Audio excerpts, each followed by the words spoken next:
Jackie, what's going on there currently? Yeah, Robert, we've been out here for the past couple of hours just watching as the scene unfolds. Behind me here, I want to direct your attention to what's going on here. First of all, you can see a lot of people who have come up this kind of concrete hill up toward the interstate. People have been blocking the interstate for more than an hour now. You can see over here some flashing lights from APD cruisers and also DPS patrol cars. There is quite a heavy officer and trooper presence up there on top of the interstate. Traffic has been blocked on and off since about 12:45 this afternoon. A lot of people heading up there. Now, at first, you know, it took a little while to get people out of the middle of the interstate. Both southbound and northbound lanes were blocked off. Traffic couldn't move for, again, more than an hour. Police did eventually kind of get everybody to come back down to the lower level here, but people just, I'd say 10-15 minutes ago, started heading back up there, and so we are seeing some traffic being blocked off up on 35. Once again, just a lot of people up there on the road. Police officers, you can see, lined up in front of them. Police have been out with, you know what, I just saw something sprayed. I saw something sprayed, and you can see people all heading down, running off.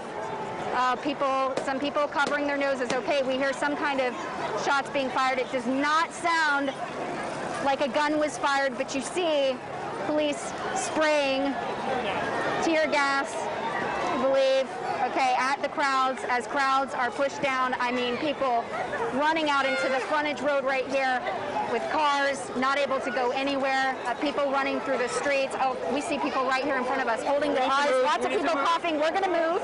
We're going to move right now and head down the street because we do not want to be part of that tear gassing, police pushing people away, people running.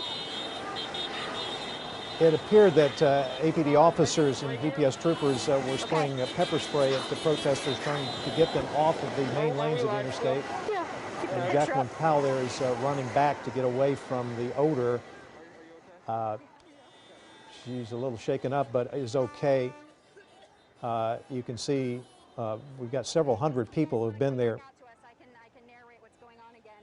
Okay, go ahead, Jackie. Hey, can you hear me, Robert? Yes, go ahead. Sorry, it's really noisy out here. A lot going on, as you saw. We wanted to get away from the people running kind of out from the side of the interstate there because we weren't sure how far police would go with tear gas. We just want to stay away from all the chaos.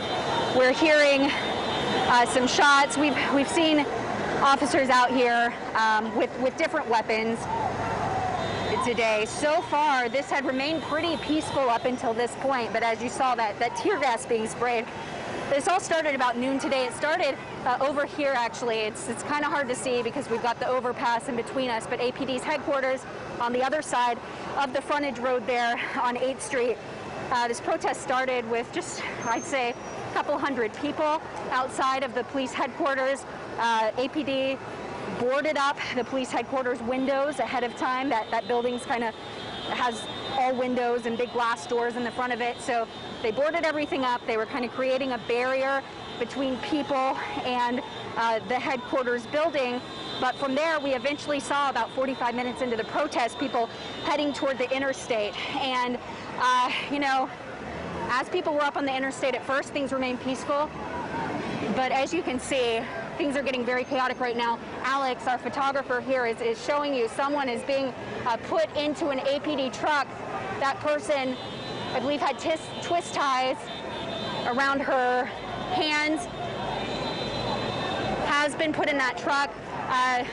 This is the second arrest that I've actually witnessed with my eyes today. I can't tell you how many there have been because this protest has spanned along I-35, downtown in this area on the frontage road and 8th Street. So again, I cannot tell you how many arrests there have been or exactly what all has happened, but that's my second arrest that I've seen today.